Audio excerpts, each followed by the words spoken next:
Bonjour et bienvenue sur ma chaîne. Quel bonheur de vous avoir ici pour méditer ensemble la parole de Dieu. Avant tout, abonnez-vous à la chaîne. Oui, abonnez-vous maintenant et activez la cloche des notifications, car chaque jour il y a une nouvelle homélie pour renforcer votre foi. Et bien sûr, laissez déjà votre like. Cela aide énormément à l'évangélisation, car YouTube comprend que ce contenu est important et le montre à plus de gens. Alors, abonnez-vous, d'accord? Ensemble, répandons la parole de Dieu. Nous allons méditer l'évangile de Marc, chapitre 9, versets 41 à 50. Le Seigneur soit avec vous, et avec votre esprit. Proclamation de l'évangile de Jésus-Christ selon saint Marc. Gloire à toi, Seigneur. À cette époque, Jésus dit à ses disciples, « Celui qui vous donnera à boire un verre d'eau, parce que vous êtes à Christ, ne restera pas sans récompense. Et si quelqu'un fait tomber dans le péché un de ces petits qui croient, il serait mieux pour lui qu'on lui mette une meule de moulin autour du cou et qu'on le jette dans la mer. Si ta main te fait pécher, coupe-la. Il vaut mieux entrer dans la vie sans une main que, ayant les deux, aller dans l'enfer, dans le feu qui ne s'éteint pas. Si ton pied te fait pécher, coupe-le. Il vaut mieux entrer dans la vie sans un pied que, ayant les deux, être jeté dans l'enfer. Si ton œil te fait pécher, arrache-le. Il vaut mieux entrer dans le royaume de Dieu avec un œil que, ayant les deux, être jeté dans l'enfer, là où le ver ne meurt pas et où le feu ne s'éteint pas. Car tous seront salés par le feu. Le sel est une bonne chose. Mais si le sel perd sa saveur, avec quoi le salerez-vous? Ayez du sel en vous-même et vivez en paix les uns avec les autres. Parole du Seigneur. Louange à toi, Seigneur. Mon frère, ma sœur, la parole de Dieu aujourd'hui est sérieuse. L'Évangile nous enseigne sur la générosité, le scandale et la radicalité dans la foi, mais il nous avertit aussi d'un point très important. L'enfer existe et le feu qui ne s'éteint jamais existe aussi. Beaucoup de personnes vivent sans penser à ce qui se passera après la mort, mais la vérité est une seule. Soit vous allez au ciel, soit vous allez en enfer. Il n'y a pas d'autre chemin.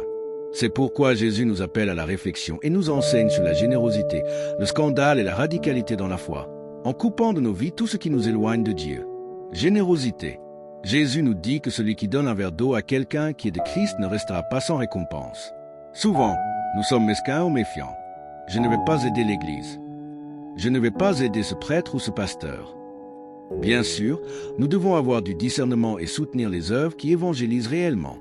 Mais si vous voyez qu'une œuvre est sérieuse, soyez généreux. Soutenir l'évangélisation, c'est soutenir l'œuvre du Christ sur terre.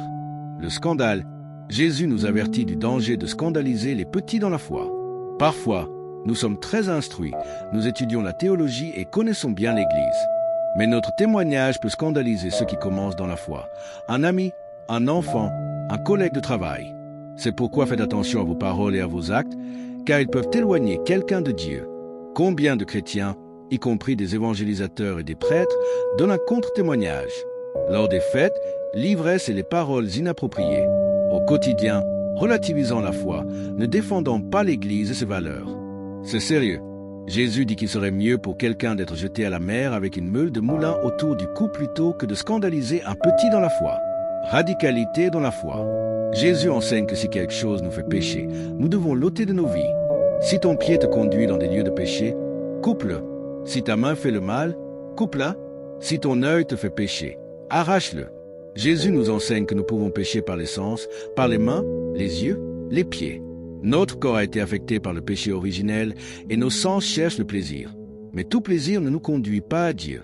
C'est pourquoi Jésus dit, si ta main te fait pécher, coupe-la. Si ton pied te fait pécher, coupe-le. Si ton œil te fait pécher, arrache-le. Cela signifie que nous devons couper le mal à la racine. Nous ne pouvons pas dialoguer avec le péché, la tentation, le diable. Si quelque chose te pousse au péché, coupe-le de ta vie. Si tu as des faiblesses, évite les occasions de péché. Si tu sais qu'un environnement, une personne ou une habitude t'éloigne de Dieu, éloigne-toi.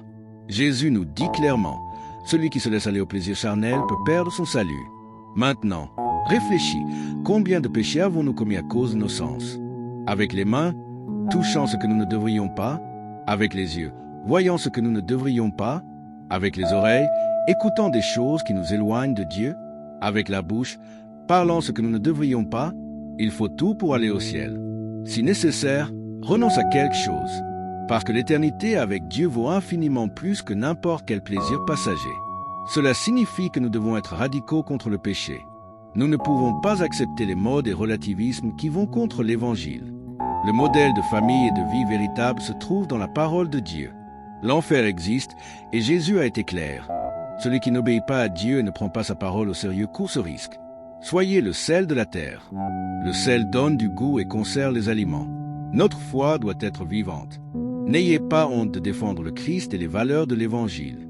Si quelqu'un parle mal de l'Église, ne vous disputez pas, mais prenez position. Défendez votre foi avec amour et fermeté. Ne soyez pas chrétien seulement lorsque c'est facile, mais aussi dans les moments difficiles. Prions ensemble. Viens, Saint-Esprit, sur nous, baptise-nous et remplis-nous de ta grâce. Aide-nous à comprendre et à vivre cette parole dans notre quotidien. Amen. Une invitation spéciale pour vous. Retournez tous les jours sur la chaîne pour suivre l'homélie du jour et méditer sur la parole que Dieu a pour votre cœur. Il nous parle toujours d'une manière unique. Partagez ce message avec quelqu'un qui a besoin d'entendre cette parole. Beaucoup de personnes ont besoin de l'entendre aujourd'hui. Laissez ici dans les commentaires. Je veux être le sel de la terre, fidèle au Seigneur. Et rappelez-vous, aimez, commentez, partagez et abonnez-vous à la chaîne. Ensemble, nous allons évangéliser et atteindre plus de cœurs avec le message du Christ.